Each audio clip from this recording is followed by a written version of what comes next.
Welcome to Wading into Retirement. I'm Mike. And I'm Laura. And today's episode is going to be a little bit of everything. We'll call it the Little Bit of Everything episode. Sounds good. So we, as you can tell by some of the things we put on our channel, we did have a lot of footage from San Miguel de Allende. And so we continue to have some of that you will see in the coming weeks. But we also just want to stop and talk about a few other things that are going on in our lives. So I think the first thing is probably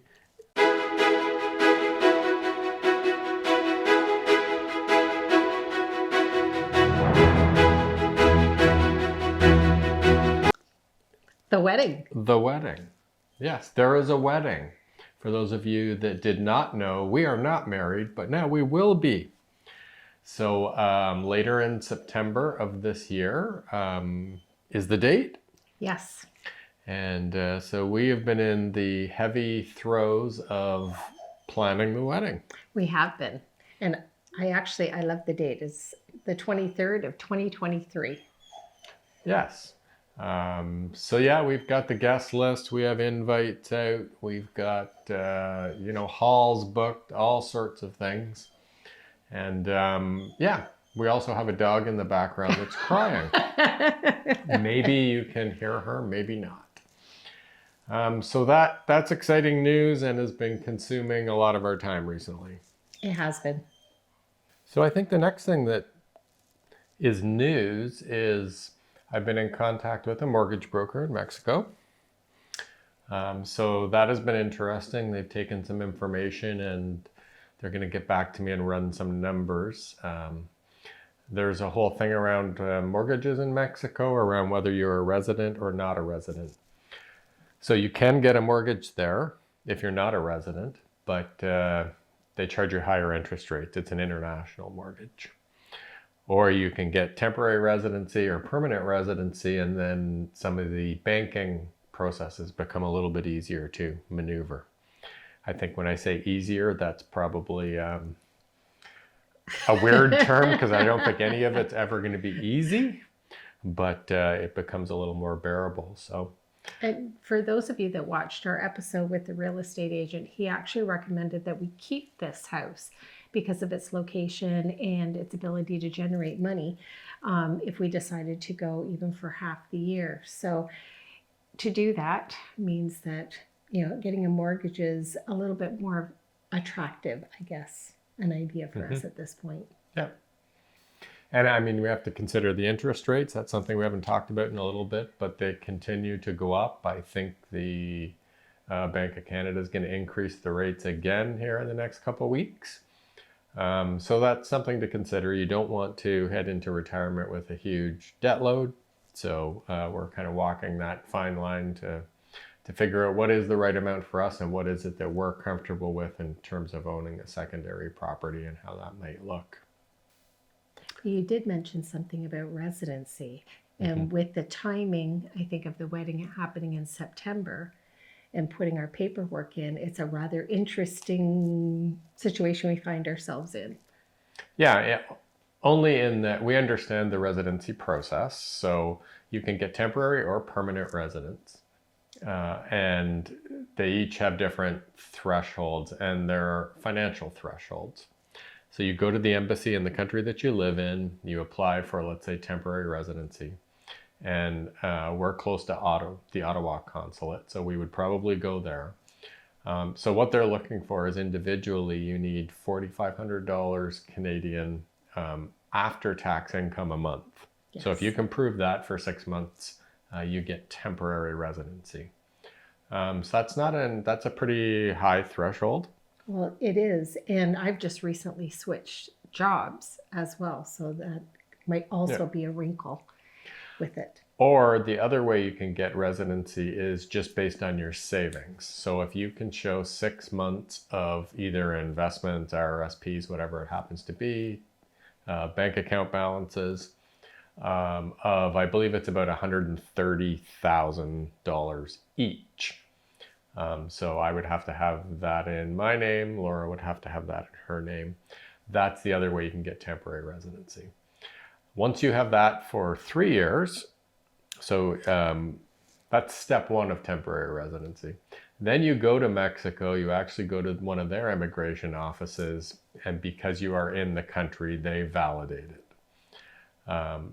You can keep that for 4 years. So after the first year, you have to renew your temporary, and you can renew it for an additional 3 years. So therefore, you could have 4 years temporary. When you talked about, I just want to go back for 1 second because one of the things that we found was quite interesting about the minimum levels of income that you need.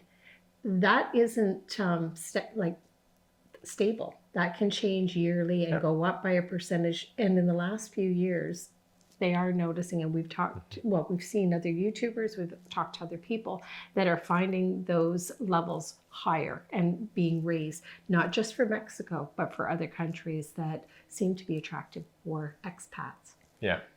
So historically, that threshold's been going up about 20% a year, believe it or not. So it used to be very easy to meet those thresholds. Probably in another year or two, most of the population won't be able to meet those thresholds. Exactly. So yeah, once you have temporary residency for 4 years, you basically apply for permanent residency and hopefully you get it. You only need to meet those financial thresholds the first time. That's the important thing to take away from this conversation. So if you're thinking at all of gaining any sort of residency status in Mexico in particular, that's what we're looking at, you're better off to do it early. Because as Laura said, the financial thresholds are going to increase every year, and you could end up being out of luck at some point, like 5 years from now, if you decide to do it. And the other thing that I learned, which is important, is that just because you have temporary residency doesn't mean you have to be in Mexico. No. So we could do that right now. We could go down once a year on a vacation, and you'd be going down as a temporary resident, not as a Canadian in our case, traveling with a passport. We'd be traveling with temporary residency. And that's all you would need to do to maintain that. So just because you're applying for it, the word resident makes it kind of feel like, oh, you have to be there or live there. You really don't. It's really just a status that allows you to open bank accounts. You can apply for some like senior citizen cards when you get to that age. There's a bunch of benefits to being a resident. And vehicles, you can keep your vehicle, can you not? If we decided to drive it down, if we have temporary residency too. Yeah. So we could do a whole thing on driving down and what we would need to do. And lots of people have talked about that at length. But yeah, if you're a temporary resident, you can take your own car from your home country into Mexico. You have to pay an import tax. It's called a tip. I think it's temporary import. Don't know what the P stands for off the top of my head. Permission, something like that. Mm-hmm. But anyways, you have to pay to bring your car in, and you can drive it around as much as you want, as long as you're a temporary resident. The minute you become a permanent resident, you have to take that car out of the country and sell it. You can't keep that car that you brought in. Which will be a bit of a challenge. Yeah. For us in Canada, driving it all the way back in order to sell it. But honestly, with the dogs, I think the way to get the girls down there is by driving. So yeah, I think that is one of the biggest attractions with the temporary residency. Temporary gives you a little bit more flexibility as you're figuring things out.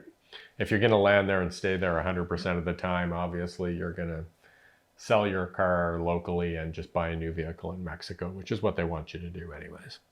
So part of getting the temporary residency, we're going to go to the consulate here, and then we are going to travel down there, which after paying for a wedding, we're going to be traveling again, which I always love to go.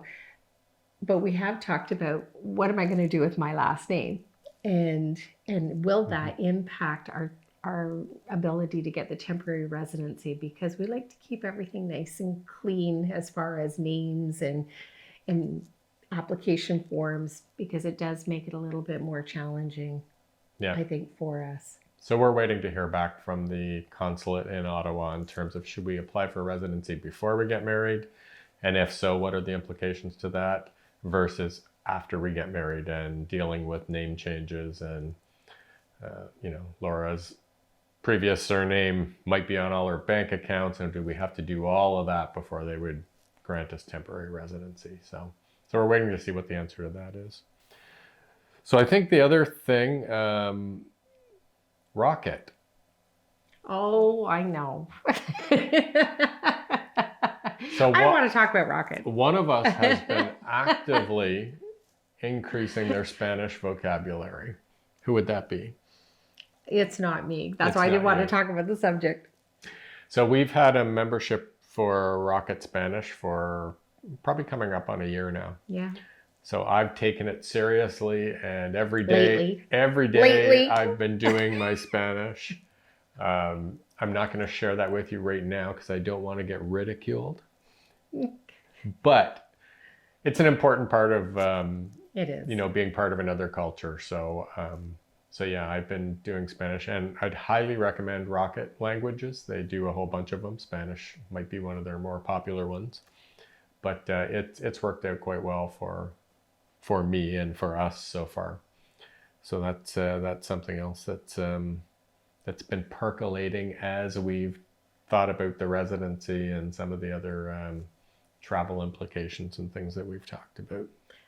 Very true. And there are a lot of Spanish teaching applications out there. We've done Rosetta Stone for another language. There's Babbel. Like there's a lot of them out there. I think we liked Rocket because of the structure of it. And I was ahead of him, and then all of a sudden he, quietly started doing it more on a regular basis. But you have been devoting, time every day, and Yep. which is really good. It starts to come a little more naturally. It's never going to be natural, trust me. But I think the more that you do it, the more some of the sounds and phrasing roll off your tongue a little bit easier. So that's been interesting as well. Well, we've also been working out a little bit more, so we've become a little bit more active. We're trying different diets because I have to fit into that wedding dress. Yeah, this is all about the wedding. Yes, it is. It's truly all about the wedding. Yeah. And it just feels like there's a lot going on right now in our lives, but it's exciting, and these are exciting times. So yep. It does make life interesting. So getting back to this being a little bit about everything. Yep, that's the name of the episode. Yes, and we also had some kind of sad news about our one dog, who we took her to the vet for their annual checkup, and she had a bit of a temperature, so she has something called anaplasmosis, and she's been on antibiotics for a couple of weeks. So we're kind of watching and waiting on her to make sure that she is okay, and it just seems like it's never boring and it's never dull. At least it hasn't been, which it's all good. Hopefully going into retirement, it will stay the same. Yep. Well, I think that's probably it for this episode. We don't want to bore you too much with the inner workings of our lives that may or may not be retirement or travel related, but we thought we'd just do a little bit of everything episode. Well, and I think it's good too, because for anybody that's looking at retirement, that is life. Life is kind of a little bit messy, and everybody has something going on in their lives. And going into retirement, it really does take time to do some research, investigation to figure out what fits you, as well as having the rest of your life going on around you. So it's not an easy journey sometimes, and hopefully you'll learn from our experiences and make that journey a little bit smoother for yourselves. And I will add, make sure you subscribe. That's very important. Click the like button and subscribe. We certainly appreciate that. Our follows and numbers and likes have consistently gone up, which is great. We thank everybody for that, especially the comments. It's becoming a little bit of a chore to keep up with comments and reply to people. So, and it's a good problem to have. So we've kind of met some dedicated followers online and had lots of back and forth with them, and they're thinking about similar journeys and following ours, so that's all good stuff. So again, make sure you subscribe, and that's it for now. So we will see you next week. Sounds good. Thanks a bunch.